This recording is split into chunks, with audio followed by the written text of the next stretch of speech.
Il y a d'abord la violence des images, où on voit quelqu'un, vous l'avez vu vous-même, quelqu'un de très affaibli, être sorti de force d'une ambassade où il avait trouvé refuge, asile, et on voit en fait la violence de ces années de détention qui ont pesé sur lui. Et c'est toujours violent de voir pour son client, en fait, ce moment où se joue sa liberté et potentiellement le reste de sa vie, parce que les peines qu'il encourt aux États-Unis pourraient aller jusqu'à la prison à vie. Le voir sortir dans cet air libre qu'il n'a pas, enfin qu'il n'a vu auquel il a eu accès qu'à 4 ou 5 reprises ces 7 dernières années. Bien évidemment, du coup, évidemment, d'abord cette honte et de ne pas avoir tout simplement réussi à lui éviter ça, et cette honte qui se partage pour nos responsables politiques, les médias, de ne pas avoir participé à protéger cet individu.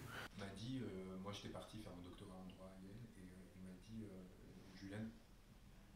Sa fille, en fait, elle est de nationalité française.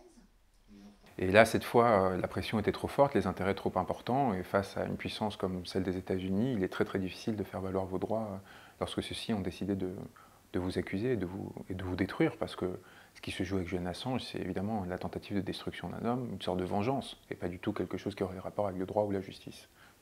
Il l'a jamais vu. Par peur que si elle venait dans l'ambassade d'Équateur, elle fasse l'objet de pression, Avec soit quel âge? utilisée comme moyen de pression. Il a été condamné aujourd'hui pour la violation des conditions de sa liberté surveillée, ce qui est déjà en soi quand même un scandale, c'est-à-dire qu'il est allé chercher l'asile politique dans l'ambassade d'Équateur, et pour cela on le condamne parce que justement il a réussi à échapper à la procédure d'extradition à laquelle il était confronté à l'époque. Ça c'est la première chose. Et la deuxième, maintenant, c'est le 2 mai, il va y avoir une audience sur son extradition.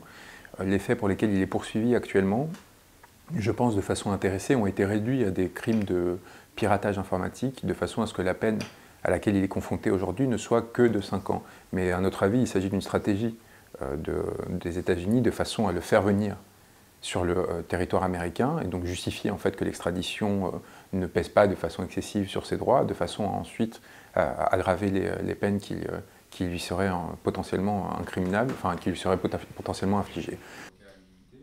Et les autres devaient en effet s'inscrire sur un registre, mais c'était relativement souple. Et en fait, à partir de là, il y a eu tout un processus qui prenait plusieurs jours à chaque fois, y compris pour les... Comme il est très difficile aujourd'hui pour le département de la justice américain, l'équivalent du ministère de la Justice qui porte les accusations à travers les procureurs, d'accuser Julian Assange d'avoir fait ce qu'il a fait, c'est-à-dire en tant que journaliste, d'avoir révélé des informations au grand public, révélant des crimes contre l'humanité et crimes de guerre. S'ils font ça, ils seraient obligés de poursuivre des journalistes du New York Times, du Guardian, etc., qui ont participé à cette opération en même temps que Julian Assange et au même titre. Donc ils essaient de trouver des excuses juridiques pour essayer de réussir à le poursuivre sans se mettre dans cette difficulté. Et donc cette excuse est celle que je vous donnais tout à l'heure, c'est celle de piratage informatique, qui ferait qu'en fait il se serait rendu complice de Chelsea Manning dans le piratage qu'elle-même aurait effectué au sein des systèmes informatiques américains, de façon à en extraire les données. Donc vous voyez, c'est une façon d'essayer de faire taire et de détruire Julian Assange. À temps plein, et depuis comme juste un de ses avocats, quoi, en fait. D'accord. Puisse continuer à fonctionner, quoi, en gros. Mais peut-être qu'ils l'ont annulé, je sais pas. Peut-être que justement c'était remplacé par le truc de Balthazar. Il s'agit d'une question politique et diplomatique dans laquelle Emmanuel Macron, en tant que président de la 6e puissance mondiale, en tant que chef d'État de ce pays qu'est la France, a toute mesure pour intervenir, pour proposer une médiation, disons, dans la solution la plus modeste, mais au-delà, tout simplement faire un geste et dire nous prenons sous notre protection cet individu et nous souhaitons qu'il revienne sur le territoire français et qu'il ne soit pas extradé aux États-Unis. Et avant, par exemple, quand vous deviez demander l'autorisation à l'ambassade, aux autorités équatoriennes,